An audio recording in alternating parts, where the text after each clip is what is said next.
This presentation describes the process of new product assessment and development used in an innovation hub of which I was a part.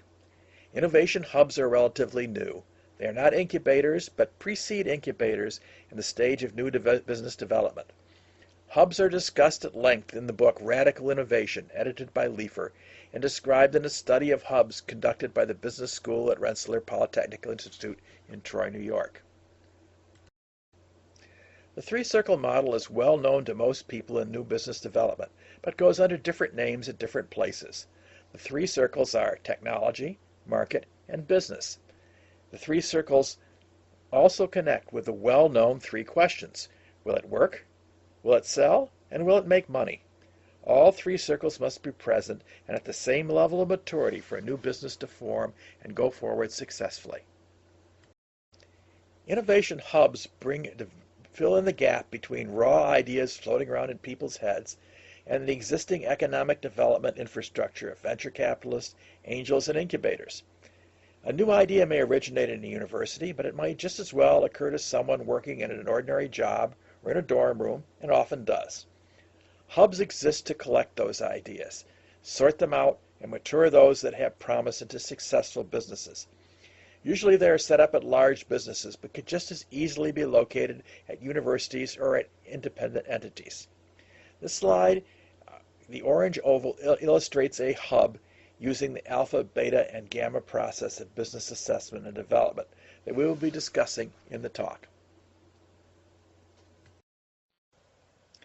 The alpha, beta, gamma process is a series of three phases of increasing in refinement, from defining opportunities, evaluating them, and perfecting them. This is the same process that any new idea goes through, but the unique features of a hub is that all the business processes are developed simultaneously by multifunctional teams. That is, marketing, product design, and financial evaluation all go on simultaneously instead of sequentially. The first phase, alpha, is the phase where the new ideas are defined. In alpha, we explore the concept, the customers for the product, the problems that those customers face, and how they are solving their problems now. Then the opportunities within the space are defined. How many of them are there? And most importantly, what is the potential value of all of the opportunities viewed collectively? For example, if Thomas Edison were exploring an alpha space for electric lighting, he might ask the potential customers how they are lighting their homes and streets and farms now. The answer would be gas lights and candles. That would tell Tom that his new system had to be superior to those now in use. For example, his lights couldn't be dimmer than a candle or cost a great deal more than lighting with gas. I like to think of the alpha space like a chocolate chip cookie. The cookie is the space and the opportunities are the chips.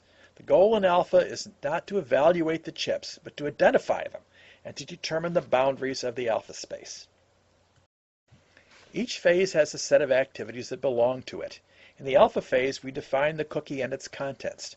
First, we identify the chips that are already apparent to us. Then we ask what they have in common.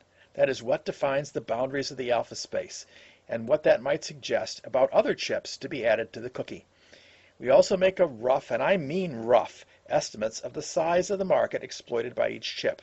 The goal here is to determine the size of the entire alpha space, not to precisely size the markets for any given chip. Another way to look at the total market size is by looking at the customers who will purchase the elements in it. For example, if the demographics of the customer set for all elements is women from the ages of 18 to 35, we can get an idea of the number of total potential customers from sources like the Census Bureau. Then, by estimating the price of each element and the number of purchases per year, we can get a measure of what's called the TAM, or total addressable market. Note, this is by no means an estimate of the sales we could garner, just of sales potential if every customer in the market bought our product from us. Other items to be discussed in alpha for each beta are time to market, how fast, are the resources available, what should be done first. I like to draw a path through the chips indicating the order in which they should be approached. Next, we ask who are the competitors and what do they now offer. This should be done on each beta chip. Finally, a SWOT analysis and value propositions can be performed or identified on selected betas. The next phase is beta. In this phase, we evaluate the opportunities identified in alpha. The goal is to validate the information and choose which betas are worth going forward with. We evaluate betas on the three circles. On product, we ask, will the idea work? We may build prototypes and do testing. On market, we refine the market research done in alpha and ask, will this product likely sell given the competition? Is the market need sufficient? This is the first time we look at the very important issue of market channel. How will we get this product in front of customers? The issue of channel is one of those with engineering background often short shift, as they are even often unaware of it entirely. Channel issues can make or break a product. Finally, the business circle. Even if the product works and there's a market for it, it must make enough money to cover its cost and provide a profit, or it will not succeed. This is the phase where we perform tests like value chain analysis. A product passes through many hands before it makes its way to the customer. Each of those hands will get a cut of the revenues. If there isn't enough money to pay the middlemen, there may be no product. Finally, we need to decide which betas should move on to gamma stage. Those that do must meet all of the requirements in each of the three circles. The gamma phase is refinement.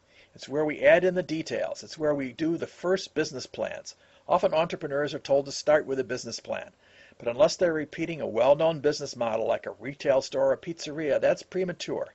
The entrepreneur doesn't know enough in the early stages to do a business plan credibly. When the alpha and beta phases are completed, he or she will.